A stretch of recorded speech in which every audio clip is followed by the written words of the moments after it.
Айнұр Тұрсынбаева, түп сана. Кешірім. Кешірім жолын ұста, дұрыстыққа бұйыр, білместіктен аулақ бол. Құран кәрімде жазалау сөзі 117 рет келсе, кешірімді болу, кешіру жайлы 2 есе көп айтылған, яғни 234 рет кездеседі. Бұл көрсеткіштен Құранда жазалаудан гөрі кешірімділікке үлкен мән берілгенін білуге болады. Ислам дінінің талабы бойынша араздасқан екі мұсылманның өкпе реніші 3 күннен аспауы керек екен. Ол үшін сіз ренішіңізді ұмытып, шын жүректен Алланың ризашылығы үшін кешіруіңіз керек.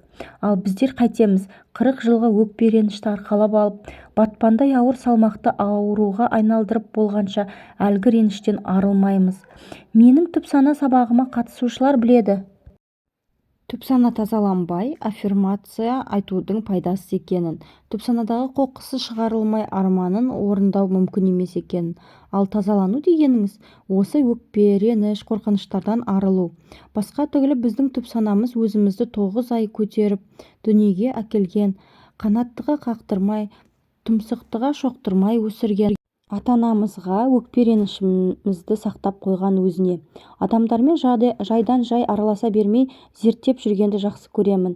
Бір жігітті танимын, айтыстың жанкүйері, көрген кезде аман сәлеміміз түзу. Қателеспесем мектептен кейін оқымаған, бірақ сөйлегенде сөздің майын тамызады. Өте пысық, өте бай. Мен әр адамның тыныс тіршілігіне қарап отырып жолының ашық, жабық екенін шамалай аламын. Жаңағы танысым бір жұмбақ болды маған. Қатты жомарт емес, көпшіл деп те айта алмаймын, бірақ жолы болғыш. Жақында ұшақта кездесіп қалдық. бір сағаттық әңгімелесу барысында оның бір ауыз сөзі арқылы сұрағымның жауабын таптым. Ол: мен анамның көзінен сүймей ұйықтамаймын, анамның батасын алмай үйден шықпаймын деді. Қандай керемет! Алланың нұры анасының разылығын алған адамға жаумағанда кімге жаусын? Ата-анасының разылығын алуға ұмтылатын парасатты ұрпақты Алла бәрімізге нәсіп еткей. Ақтау техникасы деген бар. Ата-анаңыздың сізді өкпелеткен, ренжіткен кездеріне 70 түрлі ақтау жазып, ақтап алу техникасы. Осы тапсырма берілгенде сабаққа қатысушылардың басым бөлігі: менің ата-анама деген ешқандай ренішім жоқ, не деп ақтап аламын деп азар да безер болған. Кейін техниканы орындаған кезде түнімен жылап шыққандарын айтты. Бұл не деген сөз? Сіз ата-анаңызға ренжімейсіз, мен сенемін. Арғы дүниелік ата-анама ренжімек түгілі мен оларға қарыздармын дейсіз. Бірақ сіз бала күніңізде ренжігеніңіз анық қой. Кәмпит әпермей қойғанда, қонаққа апармай қойғанда, немесе қонақ келгенде барын салып дастарханын жайнатып қойған ата-анаңыз сізге дастарханнан тәтті бермей қойғанда өкпелеп қалдыңыз ғой. Түп сана сол сіздің кішкене күніңіздегі өкпе ренішті өзіне сақтап қояды. Тіпті кейбір психологиялық кітаптарда түп сананы адамның жоғарғы мені деп атап, оның жасы сіздің 5 жасыңыздағы кезеңіңіз деп те суреттейді. Ал 5 жастағы баланың не болса соған өкпелей салуы қалыпты жағдай емес пе? Кімнің қателігін көрсең 70 түрлі үзірмен ақтап ал дейді Алла тағала. Қалайша бізге өмір сыйлаған әке-шешені ақтауға болады дегендер болды. Нәтижелерді көріп дұрыс жасатып жатқанымды түсіндім. Ешқандай ренішім жоқ дегендердің түп санасында реніші бар болып шықты. Еш ренішім жоқ деген бір қыздың түп санаға үңіле келе күйеуіне реніші көп екені байқалды. Әке-шешесіне реніші көп, адамның күйеуіне реніші көп. Әкесі арақ ішетін болса, әке ішпеші деп айта алмайды, ішінде ұстап жүре береді. Яғни кінәмшіл сөзі ішінде қалды ғой. Ол күйеуге тиеді де күйеуіне айта бастайды. Ішпе дейді, анау мынау дейді. Бірақ ол әкеге деген претензия еді. Ол ақтау неге керек? Күйеуіңізді әкеңнен бөліп алу. Әкесі ішетіндердің күйеуі де ішетін болып шығады. Әке өз орнында, шеше өз орнына тұруы керек. Әкені ақтап алғанда кейбір әйелдердің күйеуіне деген претензиясы жоғалып кетеді. Көптеген әйелдердің өз-өзіне көңілі толмаушылық, ол анасына деген өкпесі. Кішкентай бала ыдысты жуып қой дегенге де өкпелеуі мүмкін. Ал сол балалық өкпесі түп санасына қалып қалуы мүмкін. Адам өкпелей беретін болса, демек кішкентай кезінде көп өкпелеткен оны. Кім өкпелейді? Бала өкпелейді. Ендеше өкпесі қанағаттанбаған адам өмір бақи өкпелей береді. Кешірімге қатысты тағы бір техника бар. Өзіңіз ренжітіп алған адамдарды ойша елестете отырып, қағазға кешірім сұрап жазасыз. Не үшін ренжіткеніңізді жазасыз, немесе өкпені де солай. Өкпеңізді сіз өкпелеп жүрген адамның білмеуі де мүмкін ғой. Осылай жазып өртеп жібересіз, немесе суға ағызасыз. Жеңілдікті сезінесіз. Әрине, кешірімді босаттым деп жазған күннің өзінде де сол адамды көргенде қайта жаныңызға тиюі мүмкін. Техниканы қайта-қайта қайталайсыз. Кешірімнің өзімен де біраз жұмыс істеу керек. Жазғаныңыз да жеңілдетпесе, аффирмация айтып жәрдемдесіңіз. Маған адамдарды кешіру өте оңай деп адам өзі айтқан өтірігіне өзі сеніп қалады. Өйткені түп санасы сеніп қалады. Мысалы, сіз дүкенге барғыңыз келді делік. Ойша мен дүкенге барып керегімді алып келдім деп елестетіп айтсаңыз, түп санаңыз расында да сіздің дүкенге барып келгеніңізге сеніп қалуы мүмкін. Бір келіншек хат жазыпты. 14 жаста қызым бар, қалағанын бәрін әперіп отырмыз. Әкесі екеуміз, бірақ өте қырсық, өтірікті көп айтады. Ұрыстым, жай айттым, нәтиже жоқ депті. Қызыңызды маған алып келіңіз, болмаса өзін жіберіңіз дедім. Ертіп келді. Келе салып ұрыс басталып кетті. Айқайлап жатқан анасы, қызы жұлынып әрең отыр. Екеуін әрең дегенде сабырға шақыру үшін 2 бөлмеге бөлек отырғыздым да бір-біріне хат жазуын өтіндім. Анасына ешқандай өкперенішсіз махаббатқа толы хат жазыңызшы дедім. Сонымен жазу басталды. Анасы жазып отыр, арасында жылап алады. Сосын ары қарай жазады. Қыз әлі қырсығып отыр. Мен оған жазатын ештеңем жоқ деді басында. Сосын қаламды алды да бір ғана сөйлем жазды.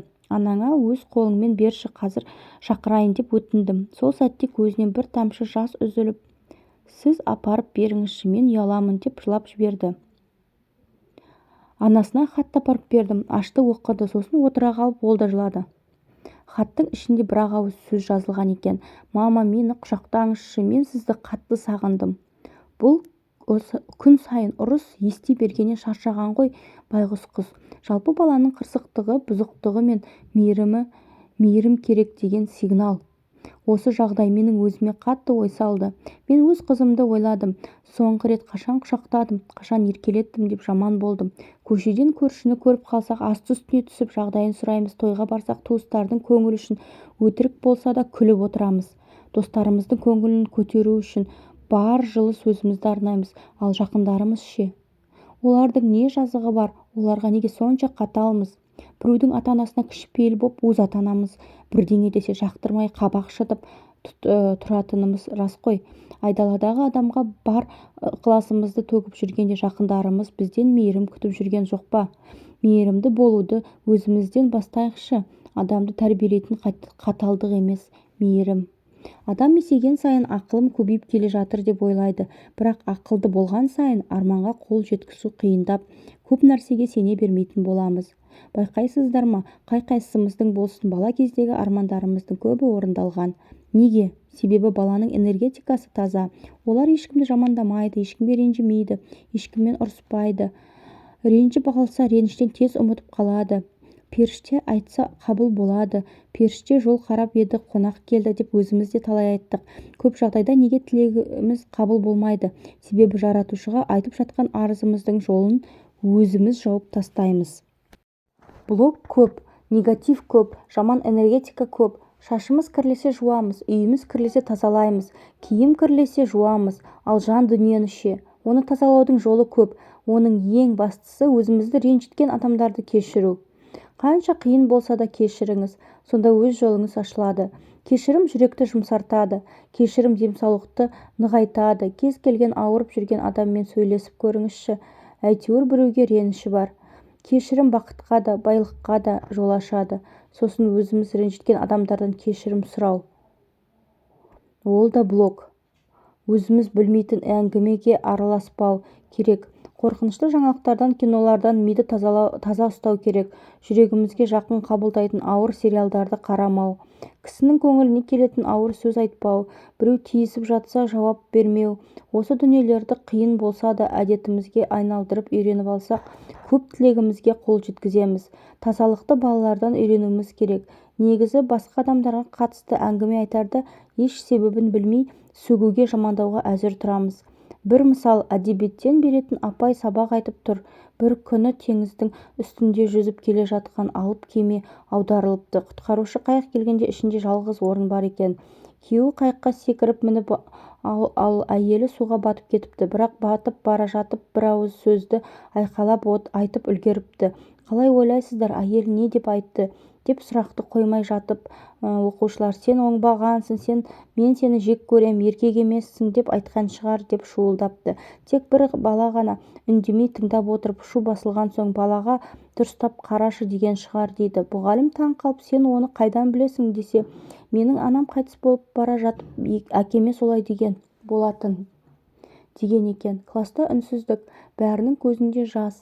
Мұғалім әңгімесін жалғастырып жатыр. Сонымен кемеден аман қалған еркек қызын өсіріп ұзатып, артынша қайтыс болған екен.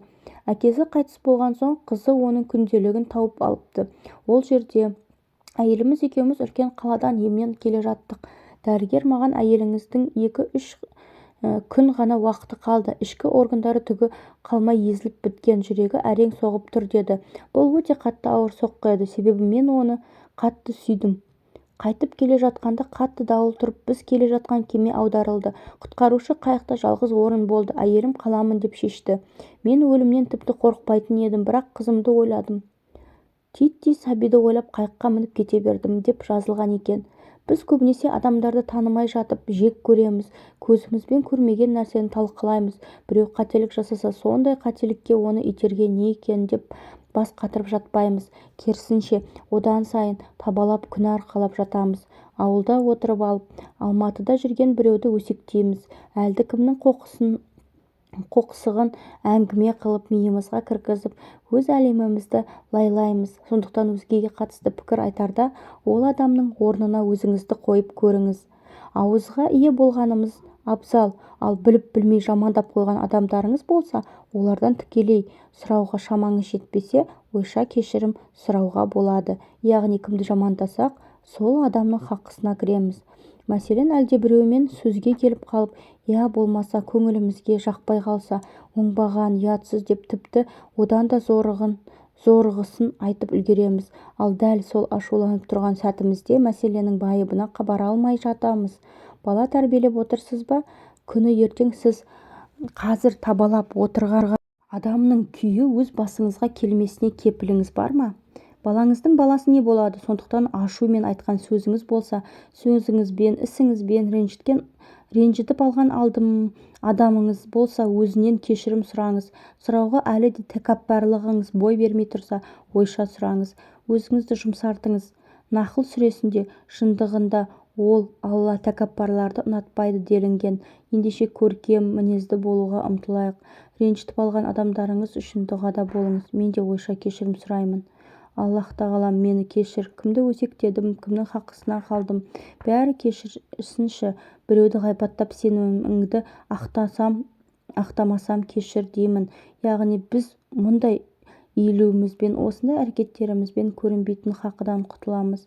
Әрине, елдің бәрін қан қақсатып алып кешірім сұрап, күнәмді жуып шайып аламын деген де болмас. Сондықтан көрінетін хақыдан сыйлық беріп кешірім өтін.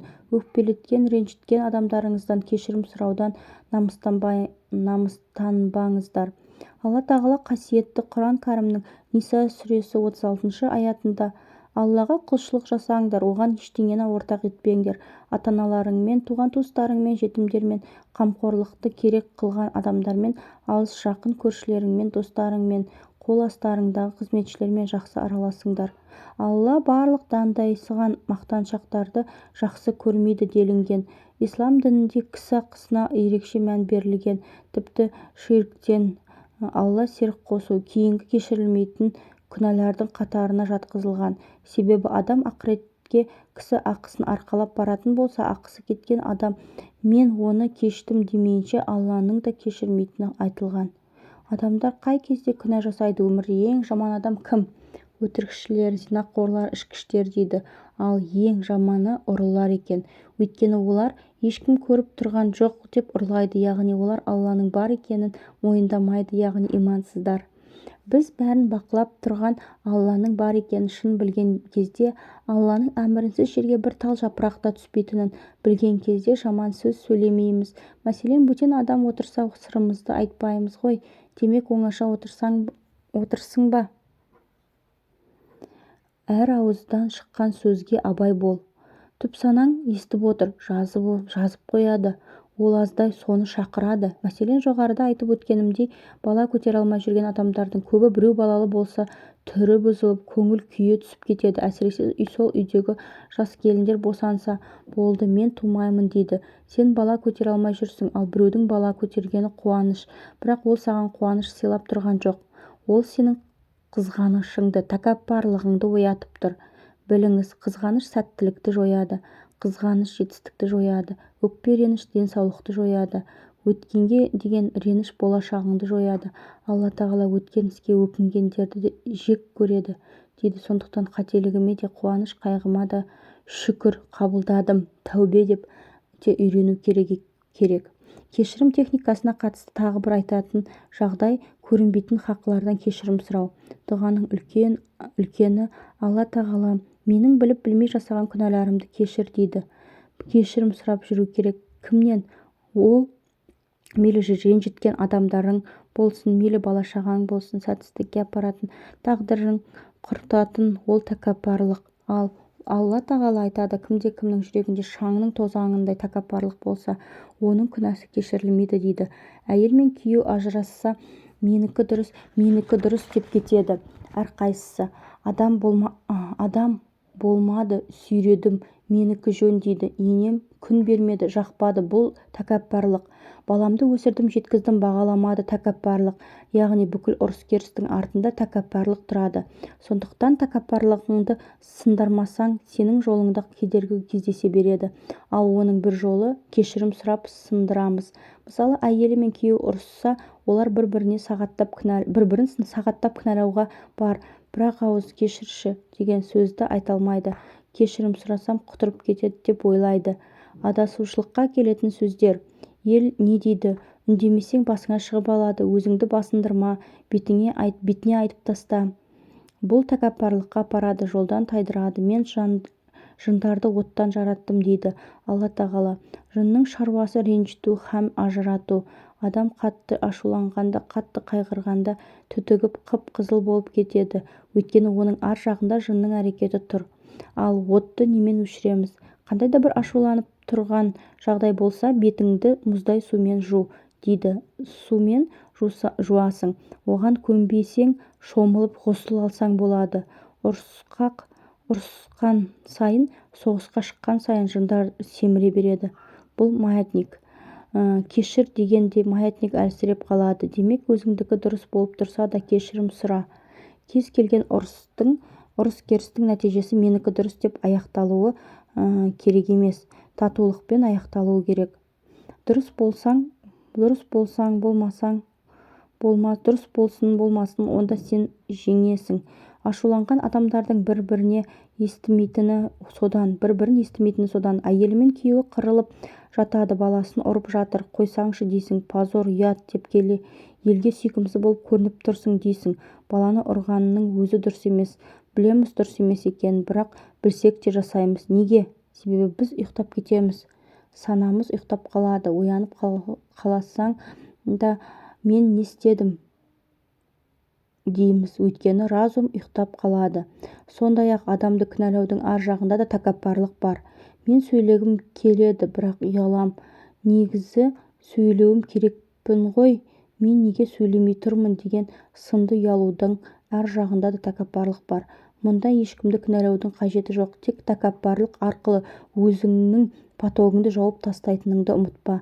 Ата-ананы ақтаудың артында да тәкаппарлықтан аса алмай жататындар бар. Мысалы, бір қыз айтады, мені апам баққан деп. Білсек, анасы жұмыс істейтін болған соң баласын тастайтын жер болмаған, ал әкесі тастап кеткен. Осылайша қызын апасына бақтырған ғой. Мен оны қатты сағындым, іздедім, бірақ ол маған келмеді. Ал оған деген менің сағынышым жүрегімді теседі дейді. Тағы бір қыз жазды. Мені босанатын үйде тастап кетті. Анамның түрін де білмеймін деді. Енді бір қыз жазыпты. Мені әкемді ақтай алмадым. Ол мені іздеп келмеген. Мені тастап кетіп қалған. Ал оны қалай ақтаймын деп. Бірақ оның жанында туған әкесі зорлаған қыздардың арасында да әкесін ақтап алғандар бар. Елдер айтады, қалай зорлаған әкесін ақтап алады деп. Алла тағала әке-шешеңе қарап тіпті туф деме деген. Бұл Алланың бізге берілген бұйрығы. Оның жанында ренжу деген не?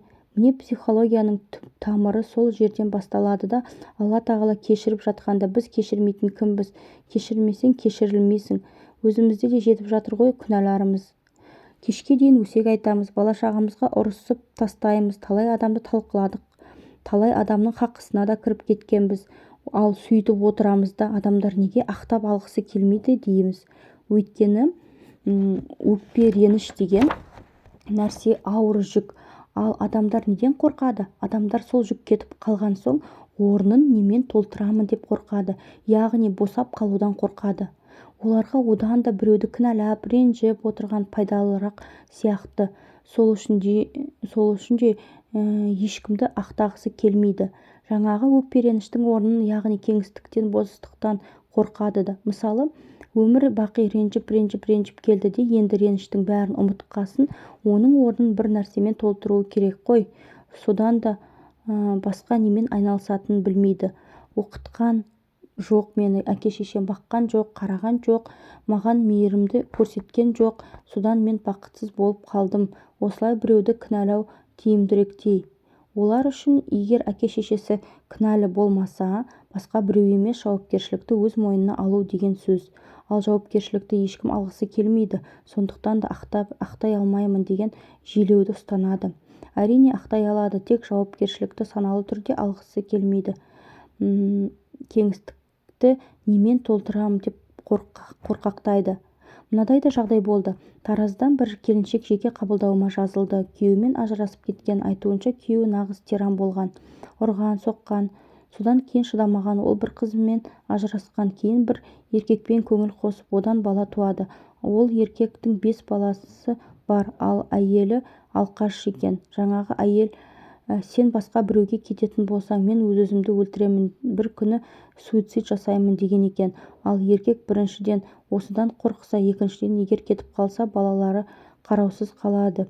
Ішімдікке салынған әйелі балаларына қарамай, ешкімге айтпай үйден шығып кетіп қалатын әдеті бар. Сол үшін мен балалардың қасында қалуым керек деп ойлайды екен. Ал енді қарасаңыз, сол қыздың әкесі кезінде жүріс жасайды. Сол кезде шешесі оны біліп қояды да, ойнақ жасаған әйелдің отбасына барып ойранын шығарады. Сен білесің бе, сенің қатының жүріс жасайды деп. Содан кейін күйеуі әйелін өлтіріп қояды. Содан бір күні менің пациентіме көрші әйел айтады: сенің мамаң болмағанда тып-тыныш жүретін едіңдер ғой деп. Бәрін құртты ғой деп. Яғни осы жайт менің миымда қалып қойған. Мына еркектің әйелі де өліп қала ма деп қорқамын. Осы еркекпен қалайын ба, қалмайын ба білмей тұрмын. Бір жағынан кетіп қалайын десем, қайда барам, жақсы көремін. Кетпейін десем, қашанға дейін, оны қашан келеді екен деп күтіп жүремін деп үздігіп тұр әлгі әйел. Ол сенің күйеуің болды ма, ұнады ма саған десем, жоқ, ұнамады, өлтіргісі келді ғой, ол тиран ғой деді. 2 қызы бар, бірінші күйеуінен. 2 қызың бар, шыныңды айтшы, сен күйеуге тисем қыздарыңа тиіседі деп қорқасың ба десем, я қорқамын дейді. Қарасаңызшы, енді қорқам деп тұр. Бірақ бұл еркек өзінің тапсырысы ғой. Маған келіп кетіп жүрген еркекті не істеймін? Қуып жіберейін бе? Маған нормальный еркек керек дейді. Бірақ саналы түрде өзімен тұратын еркекті қаламайды. Мен де пендемін, қателіктерім көп болды. Тіпті бір кездері кейбір адамдар менен сырт айналды. Өз айналамнан бастап өте қатты кінәлаулар бола бастаған соң, мен түні бойы дұға тіледім: Аллам, менің абыройымды арттыршы деп. Осыншалық күнәһар, оңбаған, нашар адам болсам да, менің абыройымды арттыршы. Мен осы қателіктерді қайтып жасамауға уәде берейін. Бірақ маған бір мүмкіндік берші дедім. Қазір менің айтыстарымның, ютубтағы видеоларым қаралымы 10-15 мың болса, психологиялық сабақтардың көрсетілімдері қаралымы 500 мыңға дейін жетіп жығылады. Мен айтыскер ақын ретінде зал толы адамды жинай алмаған болсам, ол адамдар тек менің ақындығыма келіп отыр. Ал қазір мені тыңдайтындар, менің тренингіме келетіндер мені тұтасымен қабылдаушылар. Сондықтан өз тәкаппарлығыңызды өзіңіз сындырмайынша басқа біреудің келіп сындыруын күтпеңіз. Өз тәкаппарлығыңызды өзіңіз сындырып үйреніңіз, мойындап үйреніңіз. Басқалардың сізден артықшылығын мойындап үйреніңіз. Әсіресе өзінің енесін дұшпан көретін адамдар оның артықшылығын да минусқа жіберіп отырады. Дәлірек айтсам, енем тамақ істесем жағаласып жүреді дейді. Негізінде мен тамақ істегенде енем көмектесіп жанымда жүреді деген қандай ғанибет. Ал бірақ біз тәкаппарлық кезінде плюстың өзін минус қылып көреміз. Ендеше тәкаппарлығымызды өзіміз сындырған кезде Алла тағала бізге нығмет береді. Өте көп нығметтер береді. Елдің бәрі еңбек етпей-ақ жайдан-жай байып кетті дейсіз бе? Ниетті таза ұстаса ғана адам байиды. Амалдан ниет жақсы дейді. Ал ниеттену үшін оның жолдары бар. Мысалы үшін дұғамды айтайын: я Аллам, егер менің білімім пайдалы болса, маған берекелі байлық бер деп дұға тілеймін. Яғни мен қазір алып жатқан дүние, жаратып жатқан ақшамның берекесі бар ма, жоқ па, мен осыдан байқаймын. Берекелі ме, демек мен беріп жатқан білімім пайдалы. Ал көрінетін хақы дегенге біреудің қандай да бір мүлкін иемдену, көз жасына қалу, қарыз, жолын кесіп кету, бұл көрінетін хақыға жатады. Ал көрінбейтін хақы ғайбаттық жол. Біреуді ренжітіп алып, хақысын өтемей, сен жаннатқа кіре алмайсың. 1000 жерден тақуа болсаң да, мысалы сен біреуді жылатып, қарызын алып жолын кесіп, намазға келіп тап-таза болып кете салсаң, оны көз жасына жауап әйтеуір бір беріледі. Сол үшін хақысын ал, кешірім сұра. Бұл дүниеде кешірім алған оңайырақ болады. Сондай-ақ жала жабу да көрінбейтін хаққа жатады. Адамдармен қарым-қатынасты жөндеп жүруге қатысты бір әңгімені жазайын. Әлемді жылатқан оқиға. Гүлжан ет зауытында жұмыс жасайды. Bir күні жұмысын аяқтап болған соң ет сақталатын тоңазытқыштарды барып салқын бөлмеге бір нәрсені тексеру үшін кірді. Бірақ кері шыға алған жоқ. Есік сыртынан жабылып қалды. Қанша тырысқанымен есікті аша алмады. Есікті сырттан біреу ашпаса іштен аша алмайтынына көзі жеткен Гүлжан көмекке адам шақырып бар даусымен айқайлай жөнелді. Кешкі уақыт болған соң барлық жұмысшылар үйлеріне қайтып кеткен. Шарасыз қалған соң бар білетін дұғасын оқып Аллаға жалбарына бастайды. Гүлжанның салқын тоңазытқыштың ішінде отырғанына 5 сағат болды. Кенет есік ашылды. Бірден сыртқа жүгіріп шықты. Есікті ашқан зауыттың қарауылы екен. Гүлжан әрең дегенде сабырға келді. Есін жия бірден қарауылдан мұндай уақытта есікті неге ашқанын сұрады. Ол кісі: мен бұл зауытта жұмыс істеп жатқаныма 35 жылдай болды. Мыңдаған жұмысшылар келіп кетіп жатты. Алайда сол мыңдаған адамдардың ішінде тек сіз ғана менімен таңертең амандасып, кешкісін қоштасатынсыз. Көбісі мені көздеріне де ілмейді. Тіпті адам деп те санамайтын. Бүгін әдеттегідей таңертең сіз менімен амандастыңыз, алайда сау болыңыз, ертең кездескенше дегеніңізді естімедім. Тек сіздің маған деген қарым-қатынасыңыздың арқасында өзімді адам ретінде сезінетінмін. Бірақ бүгін сіздің қоштасу сөзіңізді естімегендіктен қобалжып, сізге бірдеңе болып қалды ма деп қатты уайымдадым. Міне, сондықтан мен фабриканы түгел тексеруге шықтым. Күдігім расталып, сіз мына салқын бөлмеге қамалып қалыпсыз дейді. Айналаңыздағы барлық адамды сыйлап, қарым-қатынасыңызды үзбеңіз. Қателігіңіз болса кешірім сұрап түзеңіз. Себебі сіз ертең не болатынын білмейсіз. Ата-анаңызды 70 түрлі үзірмен ақтап ал дедік. Дәл солай, сізді ренжіткен кез келген адамды ақтап алуға болады. Ұрғанды да, зорлағанды да, қорқытқанды да ақтап аламыз. Ақтауға келмейді дегендей жағдай болса, қалам алып қағазға сол адамға хат жазамыз. Әкеміз бе, шешеміз бе, ағаңыз ба, кім сізді ренжітті, сол адамға хат жазасыз. Және сол адамның атынан өзіңізге хат жазыңыз. Мәселен, әкесі тастап кеткен қыздар өзіне бұлайша хат жазуға болады. Қызым, мен сені тастайын деп кеткен жоқпын. Менің екінші отбасым болды. Сол сәтте шешім қабылдай алатындай шамам болмады. Кешір деген секілді хат жазасыз. Немесе сізге кішкене күніңізде қол көтерген анаңыздың атынан. Мен баланы қорқытып тәрбиелеу керек деп түсіндім. Менен қорықса пысық болады деп ойладым деген секілді анаңыздың атынан өзіңізге хат жазасыз. Кез келген адамның ісін, әрекетін кешіре алмай жүрсеңіз, Алла тағала қаншама күнәмді кешіргенде менің Алла разылығы үшін сол адамды кешіруге неге күшім жетпейді деп сұрақ қойыңыз. Жауабы өзіңізге ұнайды. Пайғамбарымыз саллаллаху алейхи уассалам кішілерге мейірімді болмаған, үлкендерімізге құрмет көрсетпеген адам бізден емес дейді. Ал ата-анасына реніші бар адамның жеке өмірі де жақсы бола бермейді. Сондықтан мүмкіндіктеріңіздің келген жеріне дейін ата-ананы ақтап алыңыздар. Алланың елшісі, Алланың разылығы ата-ананың разылығында, Алланың ашуы ата-ананың ашуында деген. Көрдіңіз бе, ата-анаңызды ренжіту арқылы, кешірмеу арқылы Алланың қаһарына ұшырауға болады.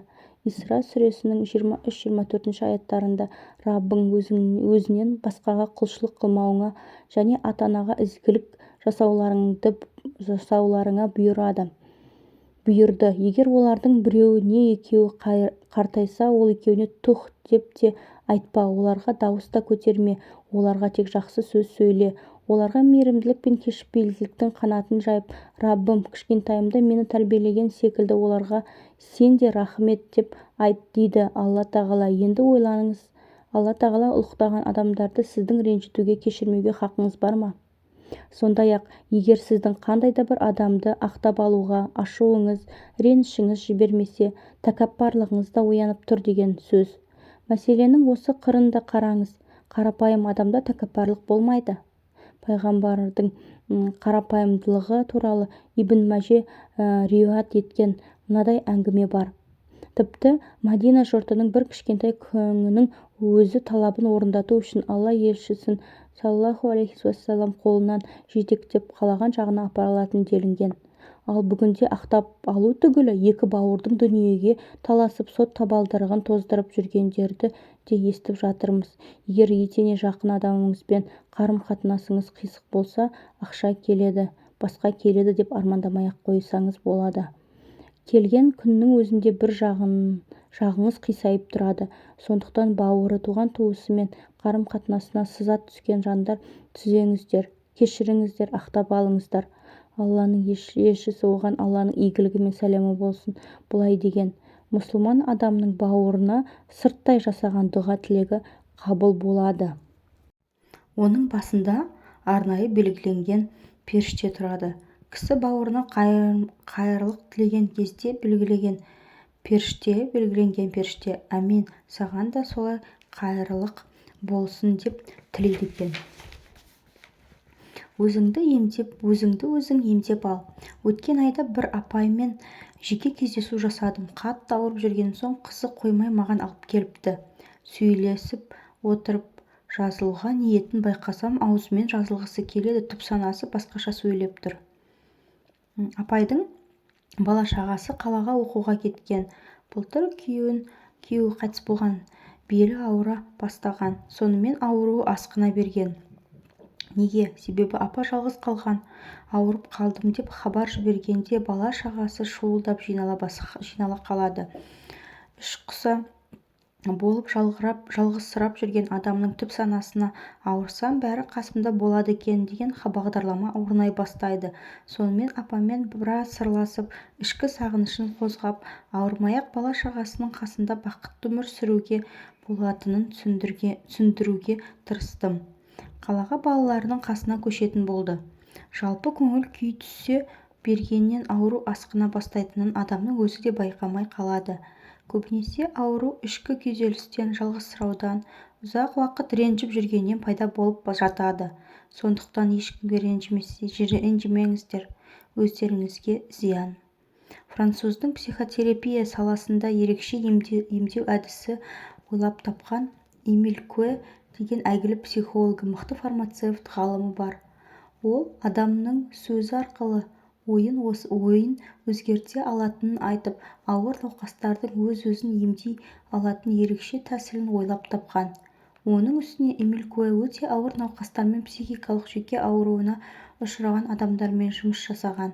Сонда оның әлгіндей науқастарға арнап ойлап тапқан дәрісінің қарапайым ғана құпиясы бар екен. Ол дәріні науқастар қабылдар кезде менің денсаулығым керемет деген мазмұндағы сөздерді айтып ішуі тиіс болған.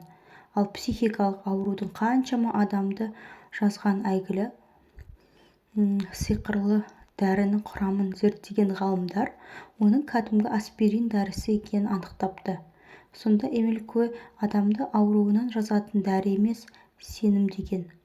Куэ адамды ауруынан айықтыру кезінде түп санасындағы ойлардың көмегіне жүгінетінін айтқан, және ол мен емдеуші емеспін, мен адамдардың өздеріне емдей алатынын үйрететін оқытушы ғанамын деген екен. Яғни мен саумын деген сөзді науқас адам миға сенімділік орнағанша айтуы керек. Бір мысал айтайын. Құрбымның көршісі қатерлі ісік дертіне шалдығыпты, тіпті метастазаға кетіп қалған. Қарапайым тілмен айтқанда, жаман аурудың соңғы стадиясында адам денесінің әр жерінен тесіп жара қаптай бастайды. Дәрігерлердің өзі ауруханадан алып кетіңдер деген екен. Санаулы күндерін балаларының қасында өткізсін деген болуы керек. Содан әлгі әйел ауруханаға келген күйеуімен сөйлесіп балаларын аманаттағысы келген. Сол кездері жақын достарының бірі қайтыс болып, әйелі жесір қалған көрінеді. Мен өлсем, сол әйелді ал, жақын адам балаларға да жақсы қарайласады ғой деген әйеліне. Күйеуі, мен оны алмаймын, басқа бір әйелді аламын депті. Сонда ауырып жатқан әйелі ашуланып, сен менің өлгенімді күтіп жүр екенсің ғой деп күйеуіне ерегіскенде жазылып кеткен көрінеді. Бір қарағанда әзілге ұқсас бұл оқиғаны әлдекімдерден естісем сенбес едім. Жақын құрбым айтты, әлгі әйелдің өзі өлгеннен кейін күйеуім қайғырмақ түгілі әйел алғысы келіп жүр екен ғой деген ойы оны төсектен тұрғызған. Гиппократтан адам денсаулығына мықты әсер ететін не? деп сұрайды. Сонда бірінші сөз, екінші пышақ, үшінші дәрі деген екен. Амалдан ниет жақсы дейді. Жазылам деп ниеттендің. Алла сол ниетіңді қабыл алды. Ниеттің күштілігі сондай, бір адамға садақа берейінші деп ниеттенгенде сол үшін де Алла сауап жазады екен. Мен байысам, анаған көмектесем, садақа берем десеңіз, сол ниетіңіздің сауабы жазылады. Әрине, бұл ниет шын жүректен шығуы тиіс. Қазір адамдарды жеке қабылдап жүрмін. Аптасына 15 адамға психологиялық кеңес беріп үлгеремін. Сол тәжірибемнен бір қызық оқиға айтайын. Осыдан 4 ай бұрын 55-тен асқан апай келіп мұңын шақты. Үйде 2 келіні бар екен. Үлкеніне 7 жыл, кіші келініне 6 жыл болғалы бала көтере алмай жүр екен. Алдымен үлкен келінімен сөйлестім. Ешқандай диагноз қойылмаған, еш жері ауырмайды, күйеуінде де бәрі жақсы.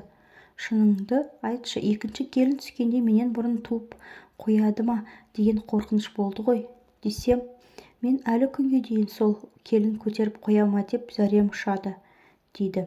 Көрдіңіздер ме, бәленің бәрі қайдан басталып тұрғанын.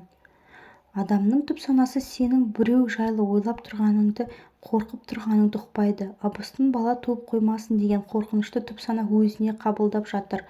Исламда сен өзіңе тілеген нығметті басқаға тілемейінше толық мұсылман болып саналмайсың деген хадис бар.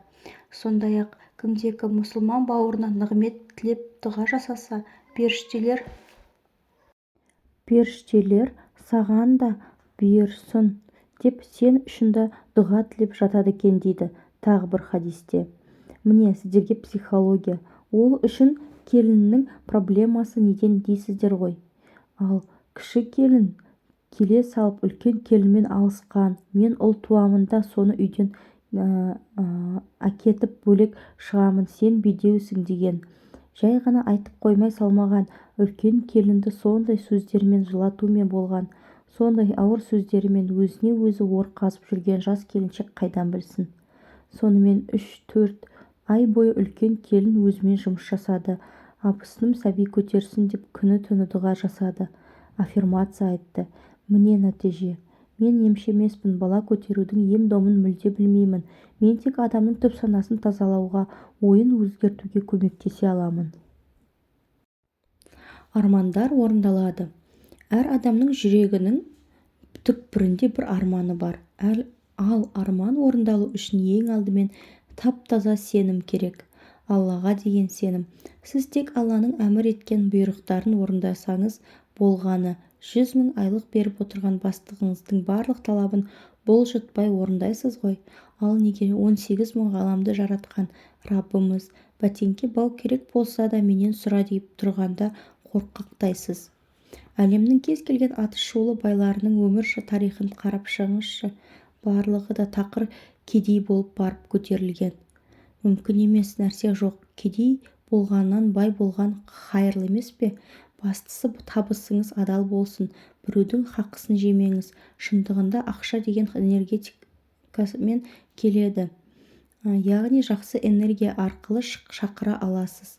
Байлық зонасына өту негізі оңай, бірақ адамдар өздері қиындатып қойған.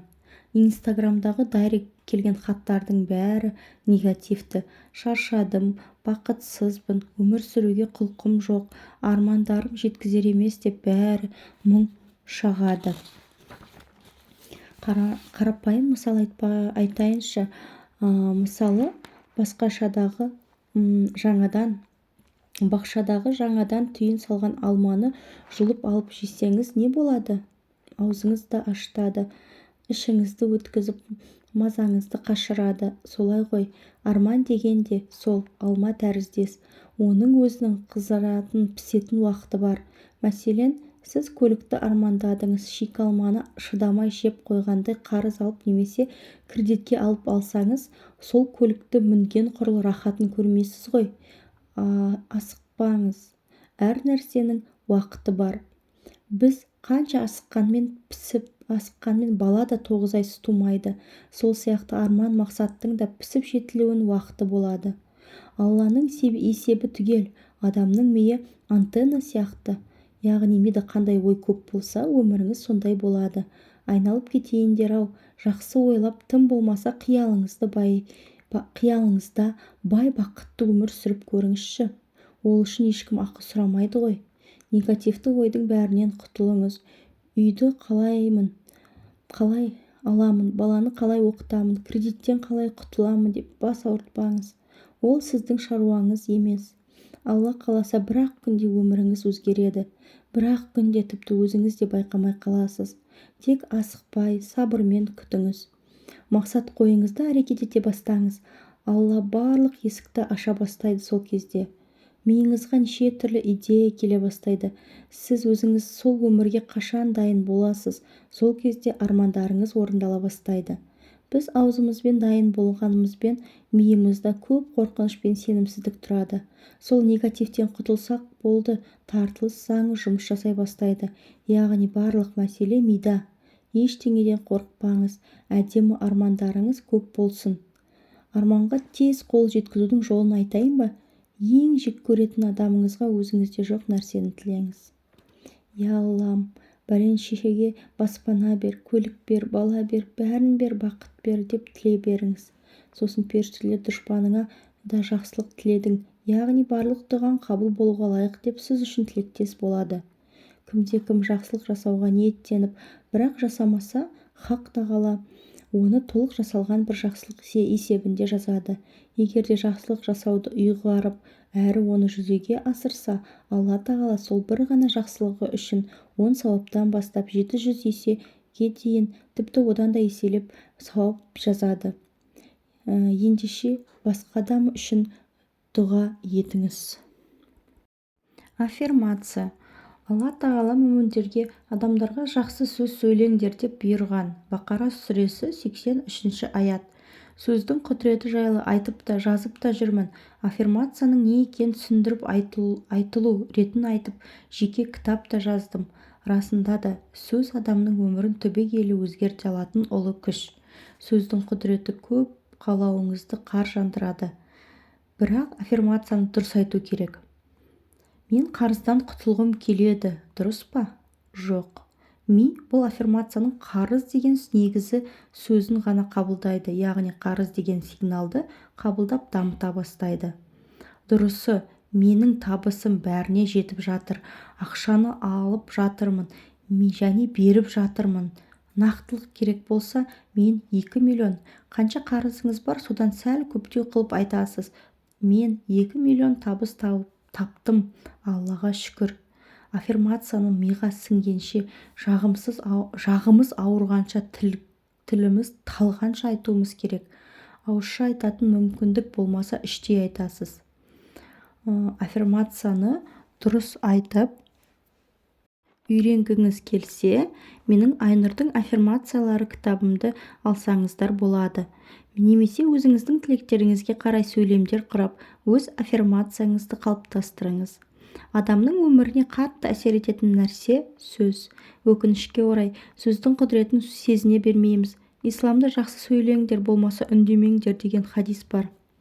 Тіпті артық сөйлеп қоямыз ба деп қорқатын сахабалар ауыздарына тас салып жүретін болған екен.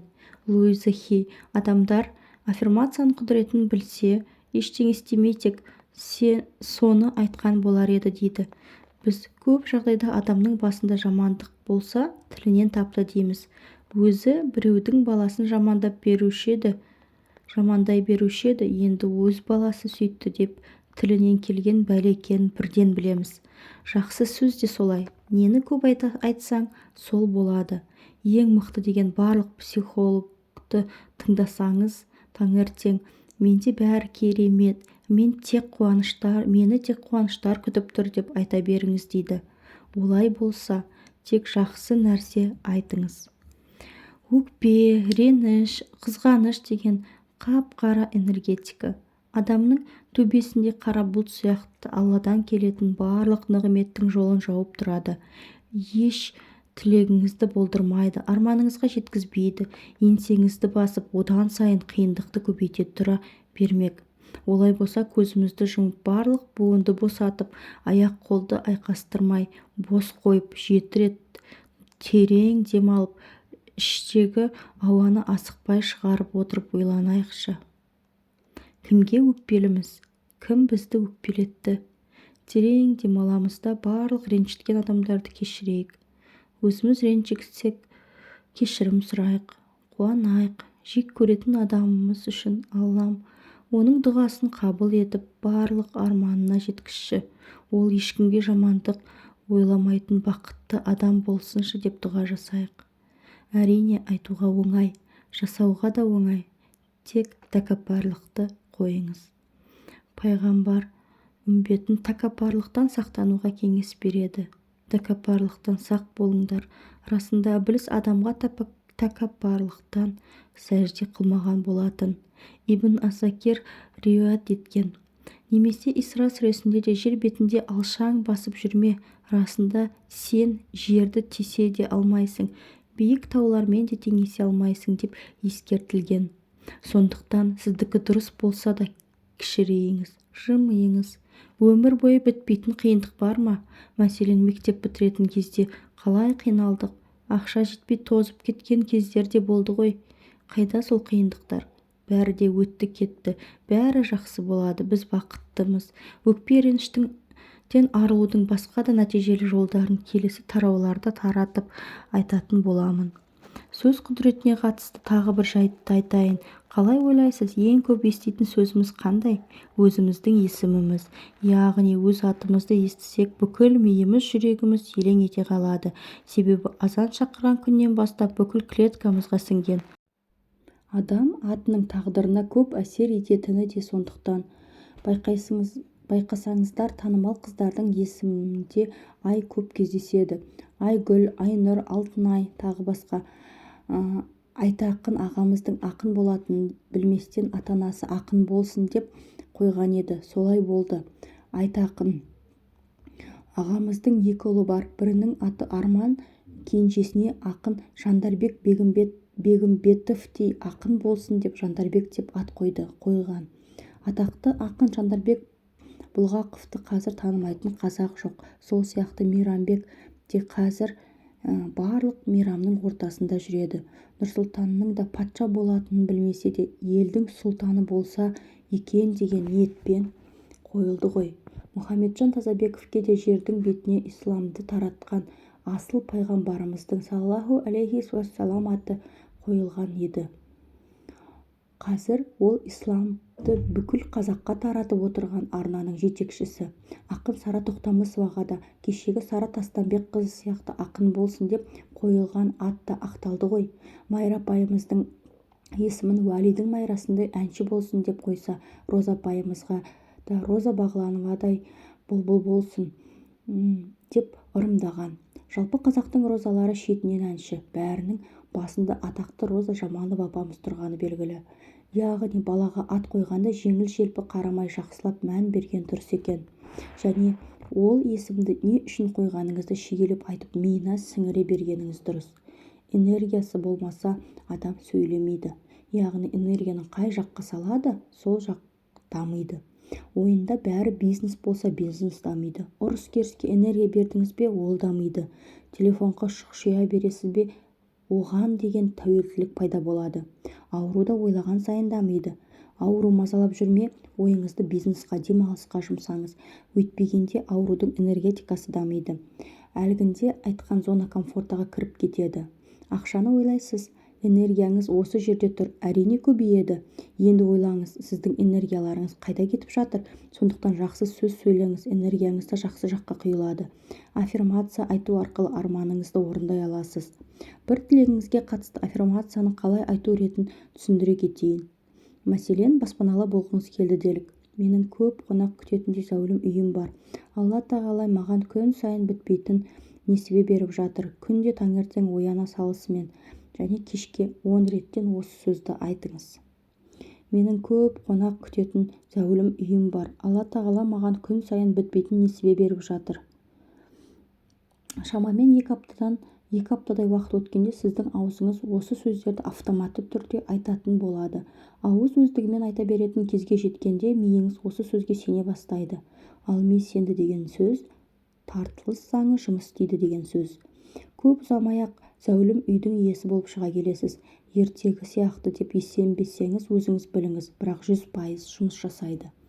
Алла тағала бәтеңкеге бау сұрасаңдар да беремін дейді екен. Тек өзіміз сенбейміз, күмәнданамыз. Жүрегіміз қалағанмен миымыз сенбей тұрады. Сол үшін түп санаңызды тазалап алыңыз да алға ұмтылыңыз.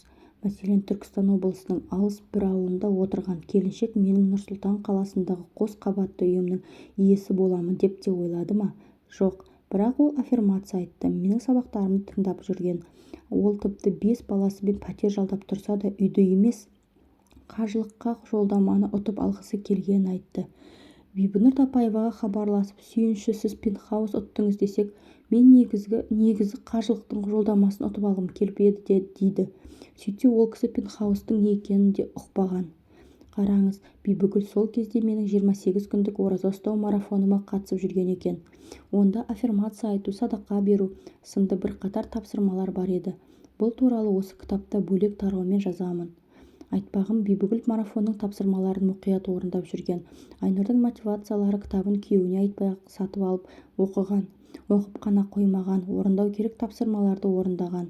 Ол сенген тапсырмаларды мұқият орындады. Нәтижесі әне, аяқасты баспаналы болу деген шын мәнінде аяқасты бұйыра салынбайды. Ол сіздің Алладан тілеген тілегіңіз, дұғаңыз, басқаға жасаған жақсылығыңыз, берген садақаңыздың, сөйлеген сөзіңіздің нәтижесі. Мен таң атқаннан кеш батқанша жұмыс істеуіңіздің нәтижесі демедім. Әрине жалқау болмау керек, бірақ жанкешті жұмыстың нәтижесі ғана адамның арманын орындайды деп айта алмаймын. Бұл туралы онлайн дәрістерімде үнемі айтып жүремін. Енді қажеттеріңізге жарайтын бірнеше аффирмацияны жаза кетейін. Біріншісі, Алла мені шексіз сүйеді және бар жағдайымды жасап қойған. Алла мені шексіз сүйеді және бар жағдайымды жасап қойған. Мен ең жолы болғыш, ең бақытты, ең сүйікті әйелмін. Менің отбасым өте бақытты, тату-тәтті өмір сүріп жатырмын. Мен дені сау баланы дүниеге әкелдім. Менің табысым бәріне жетеді, баймын әрі бақыттымын. Менің балаларым жетістіктеріммен жетістіктерімен қуантуда. Мен бақытты анамын. Менің денсаулығым күннен күнге жақсарып келеді. Күш-қуатым өте жақсы. Аллаға шүкір. Күліп жүріңіз. Күліп жүру сүннет. Сүннет дегеніміз Мұхаммед саллаллаху алейхи уассалам пайғамбарымыздың жасаған амалы. Күліп жүріңіздер. Барлық қиындық өткінші. Қандай қиындықта да сабырмен, көтеріңкі көңіл күймен жеңіп кетуге болады. Оған еш күмәндарыңыз болмасын. Адам баласына ең қиыны не екенін айтайын ба? Адамның бәрін сол қалпында қабылдау. Біз бәрін өзгерткіміз келеді. Енеміз мейірімді болса, күйеуіміз романтик болса, баламыз тіл алғыш болса, достарымыз ақкөңіл болса деп те кете береді. Ал өзіміз өзгергіміз келмейді. Бар қателік осы жерден басталады. Ешкімді өзгертпей-ақ сол қалпында қабылдап үйреніңізші. Өзіңіз оңайыңызға шуақ шашып тек жақсылық тілей беріңіз. Болды. Әлемнің жайнап сала береді. Әлеміңіз жайнап сала береді. 10-15 күн ешкіммен ұрсыспай, ренжіспей, жымиып репетиция жасап көріңізші. Позитивті толқынға қалай түсіп кеткеніңізді байқамай қаласыз. Ал позитивті толқынға түскен адамнан проблема қаша бастайды. Сіз өз өміріңізді қай арнаға бұрам десеңіз де өзіңіз білесіз. Ғажайып, таяқша өз қолыңызда тұр. Делатология деген күлкіні зерттейтін ғылым бар. Сол ғылымның негізін салушылар күлкінің адам өміріне айтарлықтай ықпал ететінін айтады. Тіпті күлкісіне қарап адамның мінезін, ішкі жан дүниесін шамалауға болады екен. Қалың көпшіліктің арасында тұрсыз. Дәл сол сәтте сізге кім жымиып қараса, міндетті түрде сіз де жымиясыз. Солай ғой, қабағын түйіп ашулы тұрған адамға жоламауға, қарамауға тырысасыз. Туыстардың арасында немесе достардың арасында ашуланшақ біреу бар делік. Оны жақтырмайсыз, жолағыңыз келмейді. Сөзіңіз дұрыс болса да үндемейсіз. Бәлесінен аулақ деп не айтса да келісе саласыз. Кез келген кештің шырқын бұзатын бәлеқор танысыңыз болса тіпті жаман. Шақырсаң лаңдатып кетеді, шақырмасаң бәлеге қаласың. Қай кезде де тек жамандық шақырып сөйлейтін де адамдар болады. Өстіп жүріп ауырасың. Бір күні суық тиіп тұрмай қаласың. Жұмыстан шығарып жібереді деген сияқты негатив шақырады да жүреді.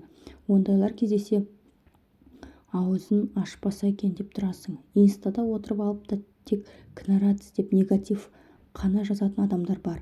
Олардың сосын көздері де өткір келеді. Көйлегінің етегі кір екен ғой, фотошоппен әдем боп тұр деп 5 тонна бояу, аяғың қисық, құлағың дәу, қанша керемет сурет салсаң да шұқылап отырып табады. Ештеңе жақпайды. Көйлек салсаң мақтаншақсың, тамақ салсаң надансың, көлік салсаң қаңғыбассың, қысқа кисең ұятсызсың, ұзын кисең сөзге қаласың. Жап-жақсы пікірлер оқып мәз боп келе жатасың да көңілің құлазып сала береді. Айдаладағы танымайтын адамға көңілің бірден суып кетеді. Оларды жек көресің, энергиясы сізге ауыр. Керісінше үнемі тілеулес болып жүретін адамдар бар. Жазбай қалса іздейсің. Сын айтса да кешіріңізші деп 1000 рет кешірім сұрап алып айтады. Ондай адамдар жазған әрбір әріптен мейірім бұрқырап тұрады. Танымасаң да жақсы көресің. Достардың арасында да сондай мейірімділер болады. Жаның қиналса соны іздейсің, оны сағынасың. Ол бәріне сүйкімді, тек қуаныш сыйлайтын көңілді таныстар болады. Олармен араласқан келеді іздейсің. Саған тілеулес болып жүретін жанашырларың бар болады, оларға сенесің. Сені жақсы көретін адамды қалай жек көруге болады? Әрине сен де оны жақсы көресің. Жақсы адамдар өздеріне магнит сияқты тартып тұрады. Жақсы энергия дегеніміз осы. Жан-жағына тек жақсы энергия тарататын жақсы адамдардың қатарынан болайық. Жымиып жүріңіз. Сонда бәріне сүйкімдісіз. Жақсы көңіл күйдің сізге келетін кірістің, ақшаның, жақсы жаңалықтың шақырушысы екенін айттым. Тағы да айтайын. Әрине, эмоцияны басқаруға қатысты алдағы тарауларда да кеңірек айтатын боламын. Бірақ реті келгенде қысқаша айта кетсем, егер сіздің көңіл күйіңіз түсіп тұрса, қанша жерден жанталасып жұмыс істесеңіз де ақшаңыз көбеймейді. Өйткені ақшаның жолын қатулы қабағыңыз кес-кестеп тұрады. Бұл 100% көзіп жеткен жағдай. Ендеше күліп жүріңіз. Соншалықты қиын емес қой. Қиын десеңіз арнайы техникасында айтайын. телефоныңыздың таймерін әрбір жарты сағат немесе 1 сағат сайын шырылдататын қоңырауға қойып қойыңыз. Шырылдаған сәтте жымиясыз. Бастапқы кезде өзіңіздің бұл әрекетіңізді ешкім көріп қоймады ма деп жан-жағыңызға қарап жалтақтап, есі ауысқан екен деп ойлап қалмасын деп есіңіз шығуы мүмкін. Кейін осы езуіңіздегі күлкі сізге жағымды жағдайларды тарта бастағанда, кім не ойласа соны ойласын, өзім үшін күліп жүремін деп шешім қабылдайтын боласыз. Дәл осы техниканы жасап көрген оқырманнан мынадай хат келді. Күлу техникасын жасап көрердің алдында үйде ылғи ұрыс керіседі. Техникадан кейін 1 жарым ай үйде ұрыс жоқ. Яғни сағат қоңырауын қойып, ол шырылдаған кезде күлеміз дейміз де отбасымызбен күлеміз. Басында өтірік күлген едік, кейін үйреніп кеттік. Тамаша әдіс. Үйіме мереке де осы техникамен кірді, деп жазды бір келіншек. Күліп жүрген адамда уайымдап қатты уақыты да қалмайды. Тағы бір нәрсе естеріңізде болсын. Ата-ананың уайымы баланың ауруын асқындырып жібереді. Шешесі уайымдай беретін адамның баласы құлап алса бір жерін сындырып алады. Уайымы жоқ ананың баласы құласа үстін қағып кете береді. Сондықтан уайымдаудың осындай қаупі барын ескеріп, уайымның орнын жымиюмен толтырамыз. Ендеше күліп жүреміз.